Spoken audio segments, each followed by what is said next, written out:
Hey there VCE students, my name is Andy, I'm a VCE Health and Human Development teacher. In this short video we're going to look at answering the 2020 VCE exam, question 3. Before we dive into question 3, don't forget over at the Health Resources Hub YouTube channel, a new video like this one is coming out each day between now and the HHD exam at the end of this year.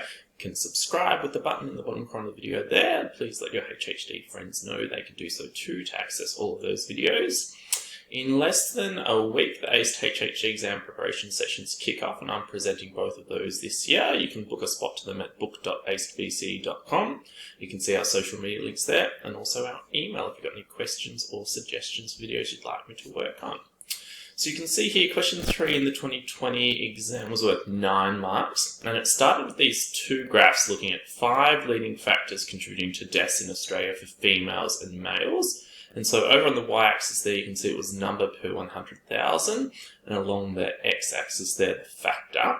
And so A for 1 mark was asking you from the graph above, select one example that represents a biological factor. So you could have mentioned either blood pressure, BMI, or fasting plasma glucose. Okay, any of those would have gotten you the 1 mark there because they all represent biological factors. So then B for 4 marks was asking you to list 2 variations in health status that exist between males and females in Australia, and explain how the differences in factors that are evident in the graphs on page 6 could contribute to these variations. So there's quite a lot of variations in health status between males and females. Probably one of the easiest ones would be that males have a lower life expectancy than females. So if you listed that at number 1 as your first variation, then you had to tie something from the graph, okay, into that. So you might have said that males experienced higher, tobacco consumption compared to females according to the graph. Therefore, this might mean that males are more likely to develop and suffer from conditions such as lung cancer, leading to premature death and lowering males' life expectancy compared to females. So that's what they were asking you to do, is to list a variation in health status and then link something from the graph back to that. So you can see over here, only 12% of the state was able to achieve full marks for this question here. And so it mentions there that common errors included stating that males have higher rates of morbidity than females and that females have higher rates of cardiovascular disease than males, or to explain why the difference in the graph existed, which wasn't answering the question.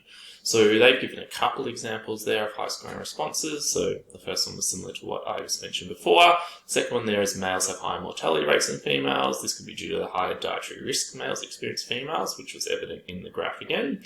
An unbalanced diet containing saturated fats can cause cardiovascular disease, which can be seen in males, and increase their mortality rates. So once again, linking back to something in the graph that helped to explain that difference in health status.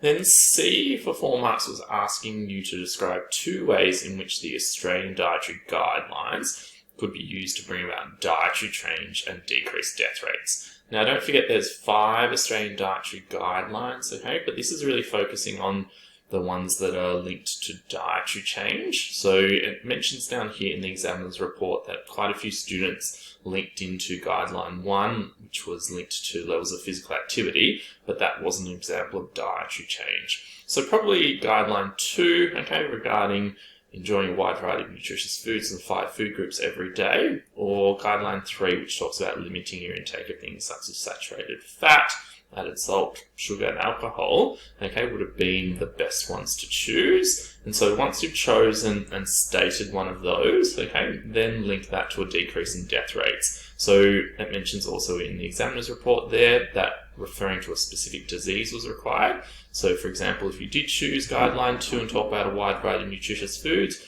you could say something along the lines of often these foods from, say, the grains food group are high in fibre, which might help to reduce the death rates from colorectal cancer, because that helps to move food through the digestive system. So make sure for each of those guidelines that you're able to link to specific nutrients if possible, as well as conditions in case a question like this comes up again. Okay, hopefully you found that useful. A reminder, the Health Resources Hub YouTube channel, ACE HHD exam preparation sessions, our social media links, and our email. Thanks so much.